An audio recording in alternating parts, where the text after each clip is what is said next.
Come on, pig. This is how you do it. See? Check it out. That's how you do it. Look at that pig. There you go. Look here. Look at that.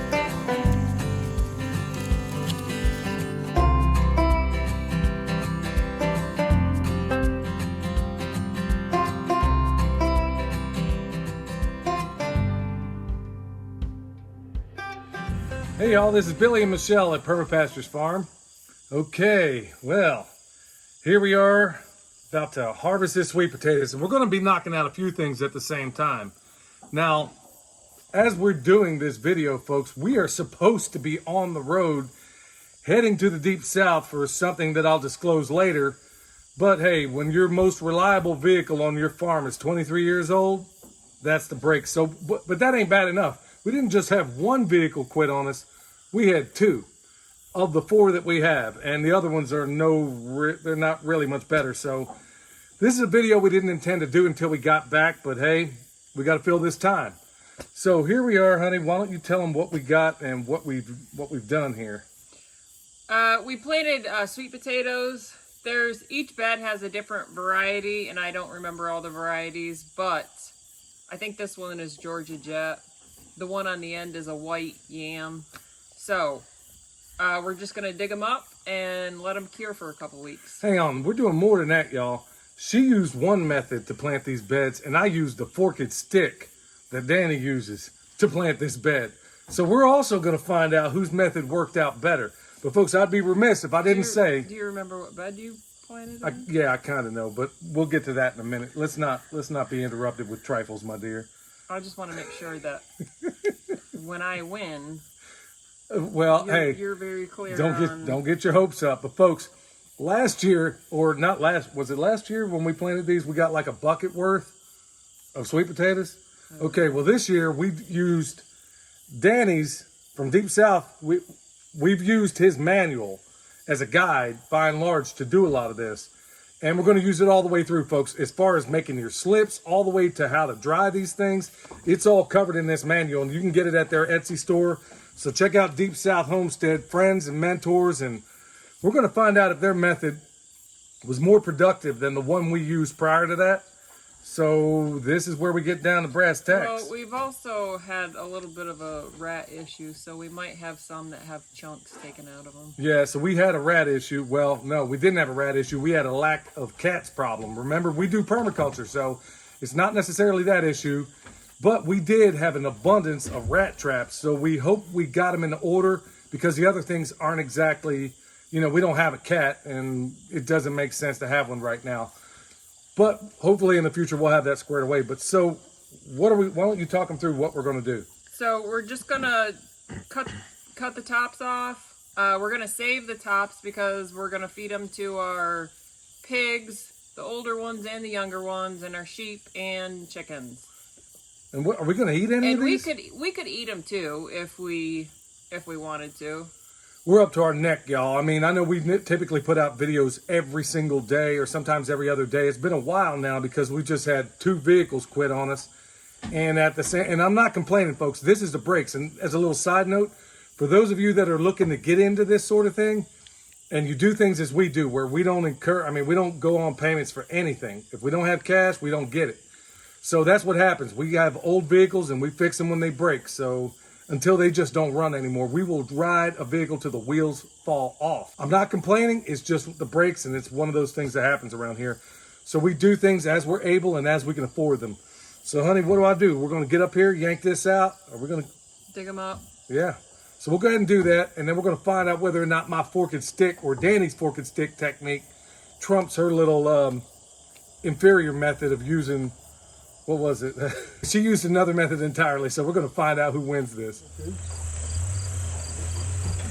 All right, y'all. So here we are ready to get hopping and popping. We got all these vines. We're ready to pull them back. We're ready to get it done. And oh my goodness. Well, heavens to Murgatroyd, look who just showed up. And folks, this ain't no staged thing. He literally came up the driveway because he's about to do the coolest thing down at his plot. And we're going to help him out too. Or at least film anyway. To whatever capacity he needs us.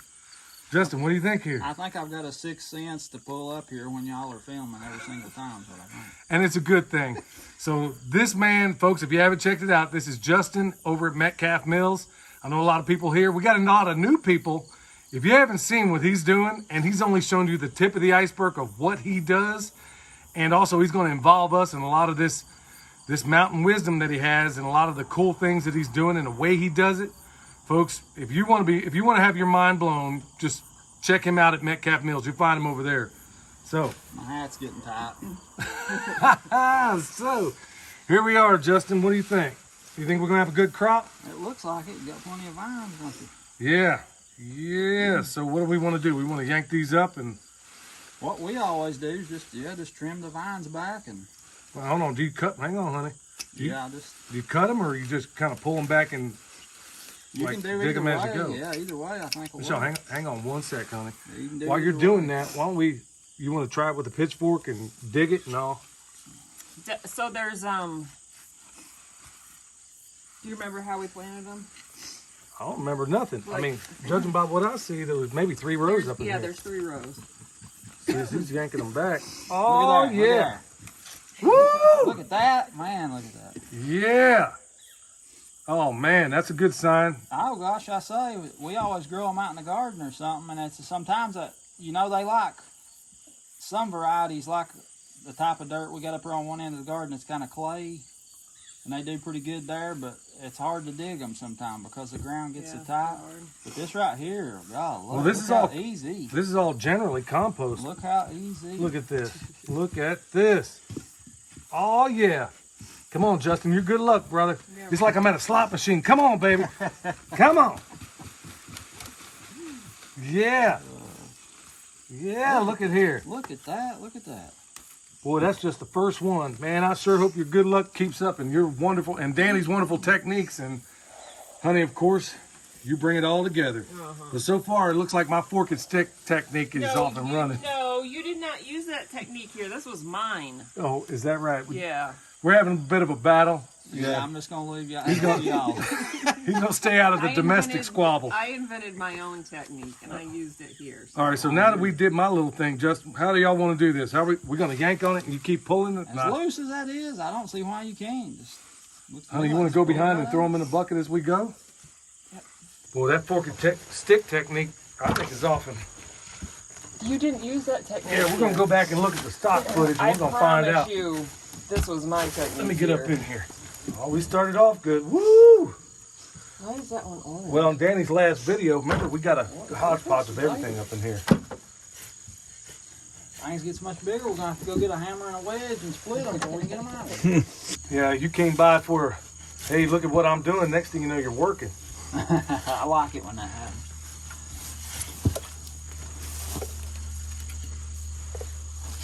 Look at that nice worm. Oh yeah, he's about as big as some of them taters. I know. My goodness. Hey Justin, so what are you about to do down at your place? I'm gonna go down there and fog and spray that sorghum cane. Them aphids I've done. I like to try new things all the time, kind of like y'all do. I've not always done that. Sometimes you get stuck in the rut of this is how it's always been done. Yeah. And that don't leave no room for improvement, does it? No, it don't. So I'm gonna go down there and fog that. I tried some new stuff. I tried just roguing them aphids out, just cutting them out and getting rid of them. Yeah. And taking a leaf or two of fodder off where they're at, where they was kind of populating. But that didn't do a whole lot for them, so we're gonna have to bring the neem out.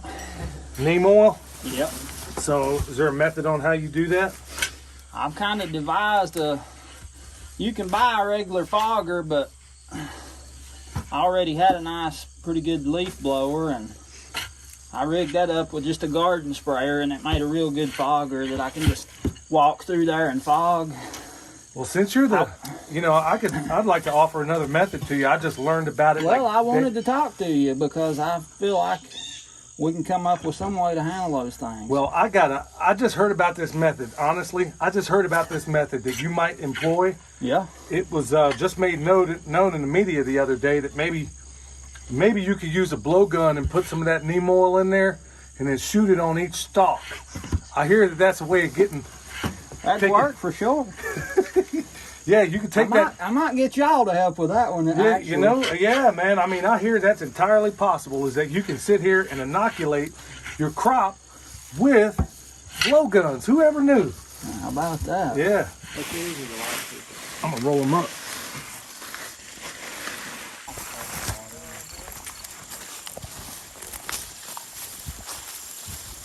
Whoa.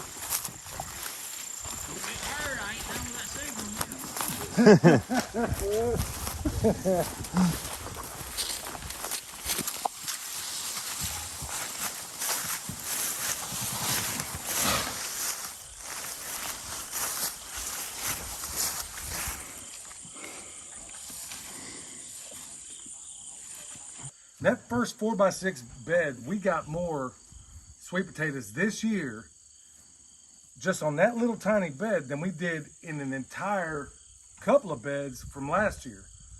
So That's awesome. hey, right now it's looking pretty good, y'all.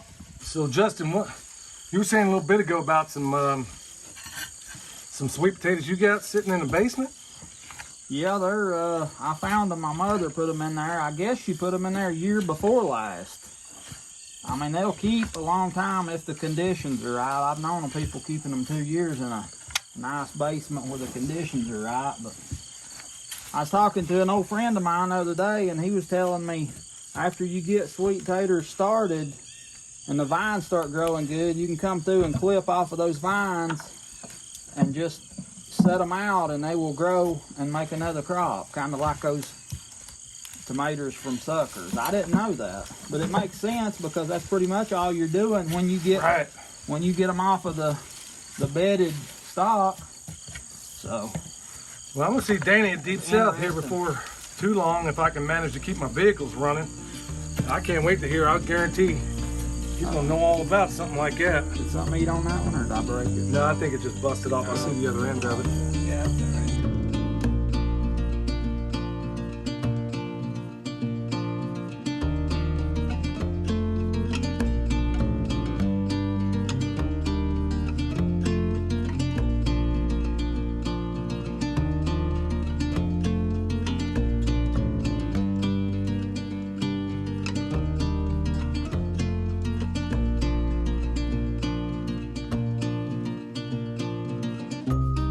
All right, so we got the first two down. What was that first one again? It was a hodgepodge. Georgia Jet, And then this last one here was what? Beauregard. Beauregard. What do we got here? This is Centennial. Centennial. So, folks, I mean, as far as we're concerned, this is doing pretty good. So, don't want to count my potatoes before they're pulled. So, we're going to get on this one too. But, folks, you already saw the first part where we threw them down to the sheep. We're going to show you what we do with the rest of them too. Everybody's going to get a piece of this harvest, right? Mm-hmm. That's right. Remember that third ethic, y'all. Depending on who you're talking to us, the third permaculture ethic means return of surplus to people care or earth care. And we're going to show you how we do that. All right, so it's time to get hopping.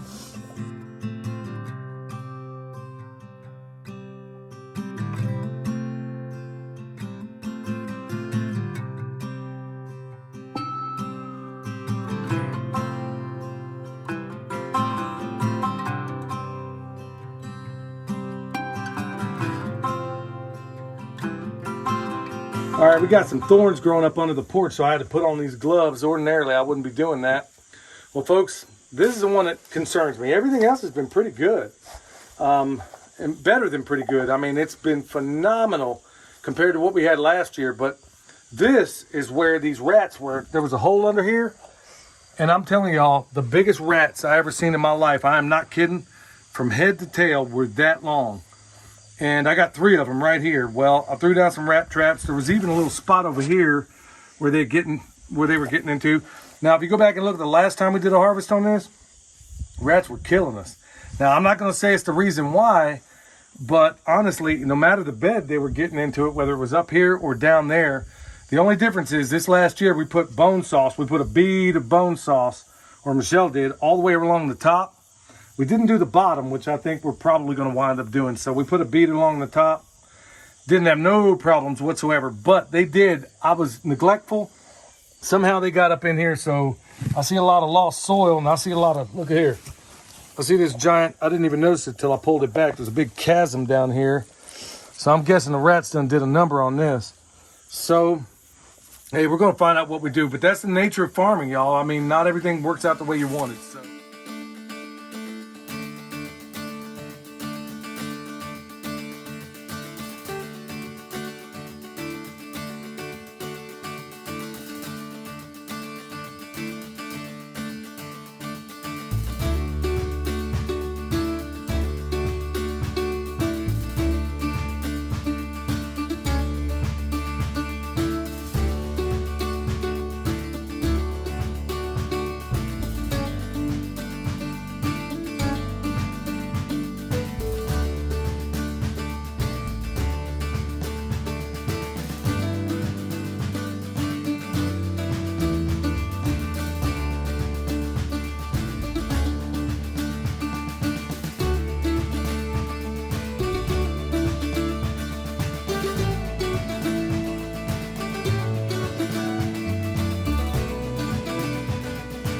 So this bed feels like it's just straight worm castings, and you can kind of see the little, if you zoom in, you can see the little beads in there.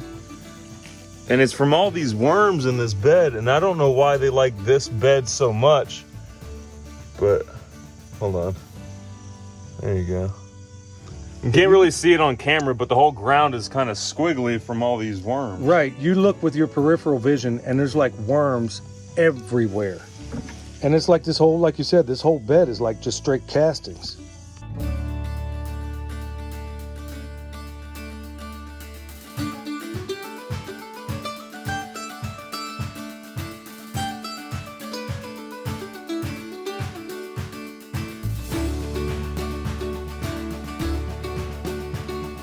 All right, for all you folks that are coming to the Back to the Land Festival, I think we're gonna eat that one right there. Actually, yeah, I think we're gonna eat big worm over there.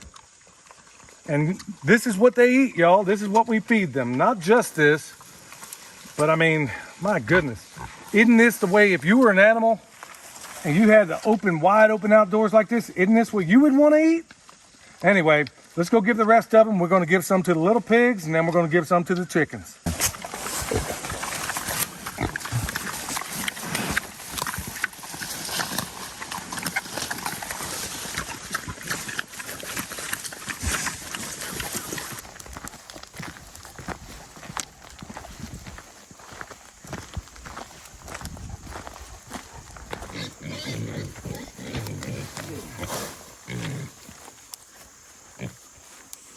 Rub-a-dub-dub, it's time to sit down and grub.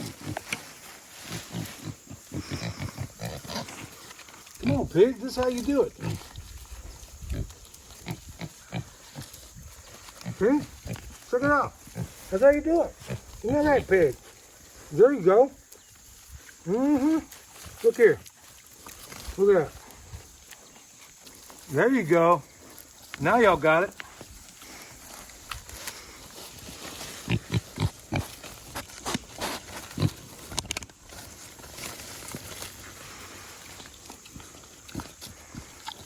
There you go. That's how you grub. Hey there, little piggy. Hey there, cute little piggy.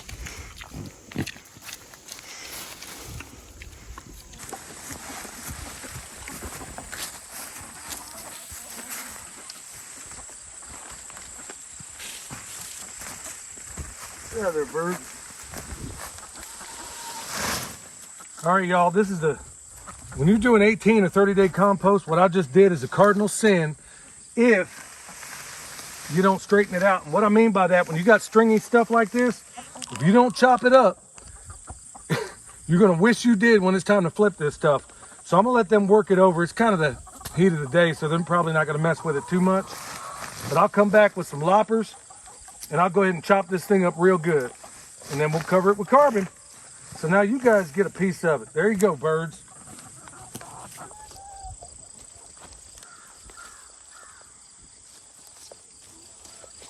All right, y'all, so here it is. It's all done. The animals got their piece. Remember that third ethic, once again, Take that surplus, give it back to something else. It could be other people too. Don't think that you're limited to just your farm animals. It could be to the soil in the form of compost, which is, you know, what exactly is going to happen down there with the chickens, right? I mean, that stuff will ultimately be compost, and it's also feed for the chickens. So, honey, kind of recap, what do we got here? So these 2 buckets are Georgia Jets. Got about 1.5 buckets of those. These ones are Beauregard. Centennial right here. And then white yams. And we also got like a nice basket of potatoes that we're growing in with them. Just volunteer. We didn't plant them. Well, you look like... I'm sorry, go ahead. You got an overflow of Beauregards down underneath there too, right? Yep. All right, so this is a pretty doggone decent harvest from 4 by 6 beds. I think it's pretty impressive. I mean, considering last year we got about 1/2 bucket, and the rats basically ate the rest. But we still got more sweet potatoes to get down there, right? How long before we get them out? I think we planted them about a week after we planted these beds up here. So we'll wait a few days and then go down and dig those up. Yeah. So how cool is that, y'all? So we get a harvest, the animals get a harvest, the land gets a harvest, all of it. This is why we don't give you definitions to permaculture, folks. This is what we do. We try to show you because it's a better, you know, it's a much better demonstration of it where you see how these things are used with us, with the animals, with the land. Like the fingers of your hand, it all comes together. Anything you want to add to it, honey? Nope. Not the best color commentator for no reason, y'all. Anyway, you know, in the aggregate, when we add it all up, I mean, this is the final result here. So if we were to look at which technique prevailed, I did the Beauregards, and the fork and stick technique honestly prevailed over the white yams. That was the first bed. Yeah, but this is the one also, I did 2 beds, this one and the Beauregards. So if we were to add up which method turned out to be better, it would be mine. Well, the world may never know. This is like trying to get to the Tootsie Roll center of a Tootsie Pop. So, you know, at the end of the day, we're not trophy hunters. We're just glad to get a yield, and a pretty respectable one at that. All right, so now that we got all these squared away, what are we going to do with them now? Okay, so we're going to let them cure for a couple weeks in a warm spot, lay them on newspaper, and then we'll probably can most of them because I don't know, we don't have a place to store them, so we'll probably end up canning most of them. But hey, we want to give a shout out also to Deep South Homestead because thanks to them, we actually got a harvest this year that we didn't get last year. We didn't do his technique exactly, but next year we will exactly. So we combined a little bit of the Jevons method along with Danny's method, but he's been right on everything else so far, so we're going to do it exactly the way he said next year, and maybe we'll get even a better yield out of all this. So here we are, we got some. Can't wait to get that stuff done down there. Folks, remember, if you need some of that bone sauce that we put around these beds and that we put on our trees, bone sauce deer repellent, we got that at the website. If you need some comfrey, we got that too. And stay tuned in the future. We're going to have a bunch of other things that you can use on your farm. So until next time, folks, this is my homestead honey along with Billy from Perma Pastures Farm. We'll see you next time.